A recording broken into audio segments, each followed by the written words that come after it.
Assalamualaikum warahmatullahi wabarakatuh. Alhamdulillah wassalatu wassalamu ala ibni Abdillah amma ba'du.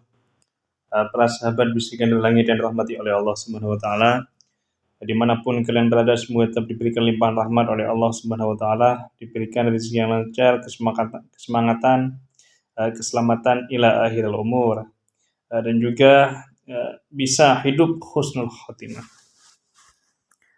Pada malam hari ini cahayanya cukup kurang baik, sehingga saya tidak menjelaskan tema pembahasan dengan duduk seperti biasanya. Karena mencari cahaya yang terang di gelap-gelap gulita itu sama halnya dengan mencari jarum di tengah lautan. Ini kata saya. Ada persoalan sosial di masyarakat, bagaimana pembahasan ini seringkali tidak dibahas dan bahkan pembahasannya sangat jarang sekali. Kita melihat dalam gejala-gejala sosial banyak anak-anak kadang yang mengeluh karena keinginannya tidak sama dan keinginan kedua orang tuanya. Keinginan kedua orang anak tersebut, keinginan anak tersebut ingin menjadi pemain sepak bola misalkan, tapi justru orang tuanya menginginkan sang anak menjadi seorang hafidz Al-Quran, ingin menjadi seorang kiai, ingin menjadi seorang ustaz. Kadang-kadang orang tua menginginkan sang anak tersebut melanjutkan karir sang ayahnya, misalkan menjadi seorang pengusaha atau menjadi seorang tentara, tapi justru anaknya tidak mengikuti jejak ayahnya atau tidak mengikuti apa yang diinginkan oleh kedua orang tuanya, sehingga dia mengambil jalan sendiri. Sehingga kadang-kadang ketidaksamaan keinginan inilah yang kadang-kadang membuat proses itu lama. Kalau kita melihat bagaimana sejarah Nabi Muhammad SAW, saya melihat kalau kita baca dalam kitab sejarah-sejarah tentang kenabian Muhammad SAW itu, tentang perjalanan hidup Nabi Muhammad SAW itu, bagaimana Nabi Muhammad itu sukses dan mampu menjadi nabi besar, pemimpin besar, pengaruhnya luar biasa, sehingga ajarannya sampai saat ini masih dipelajari dan dipeluk oleh seluruh umat, khususnya mayoritas di dunia ini. Saya melihat ada kesamaan antara Nabi Muhammad SAW ini dengan Genghis Khan. Kesuksesannya hanya saja mungkin caranya berbeda. Kalau Nabi Muhammad itu lebih memuliakan nyawa seseorang, kalau Genghis Khan itu lebih mengutamakan tujuan dan kepentingannya untuk menaklukkan dunia ini. Nabi Muhammad SAW ini, ketika beliau di dalam kandungan, Allah Subhanahu wa taala mencabut nyawa Abdullah bin Abdul Muthalib, yaitu ayahnya Nabi Muhammad SAW. Nabi Muhammad SAW di dalam kandungan ayahnya wafat.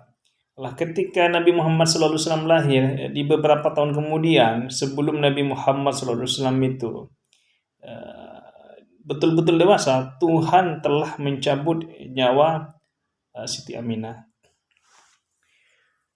Dalam pengertian apa? Nabi Muhammad SAW ini adalah memang murni betul-betul 100% didikan Allah Subhanahu wa taala melalui malaikat Jibril.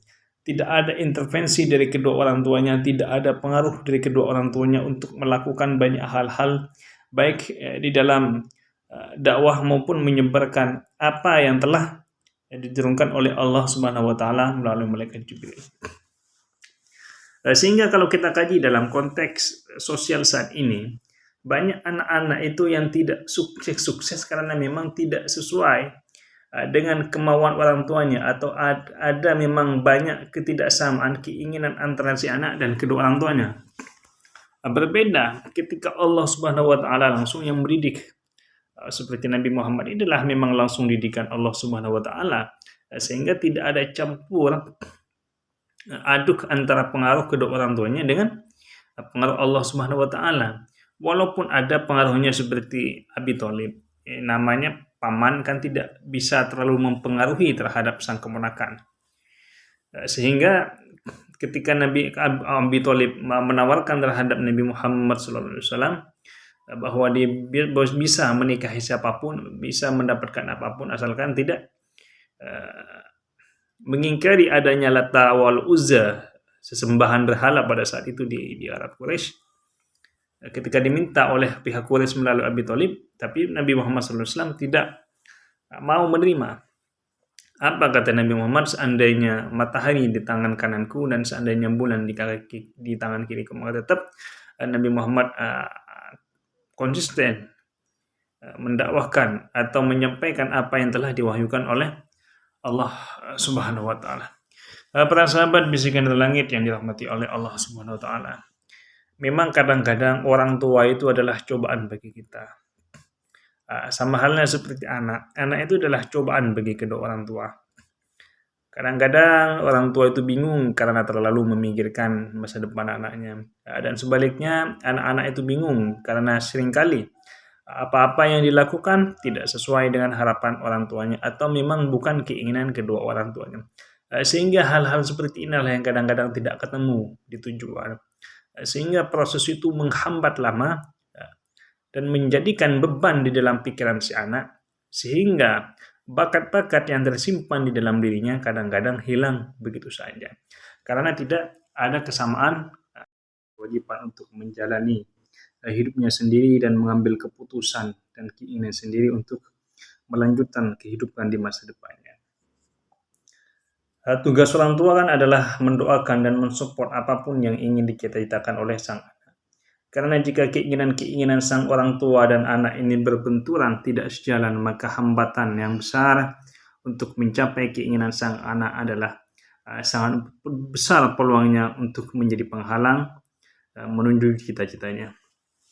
Bagaimanapun kalau kita melihat keseriusan, bagaimana orang-orang besar itu seringkali tidak sejalan dengan kedua orang tuanya, tapi dia jadi orang besar, jadi orang hebat. Seringkali orang tua tidak sejalan dengan sang anak, tapi ketika orang tuanya mengalah lalu mendoakan sang anak, banyak orang itu menjadi orang besar. Salah satunya seperti Imam Sudais ketika didoakan oleh kedua orang tuanya, maka dia menjadi orang besar.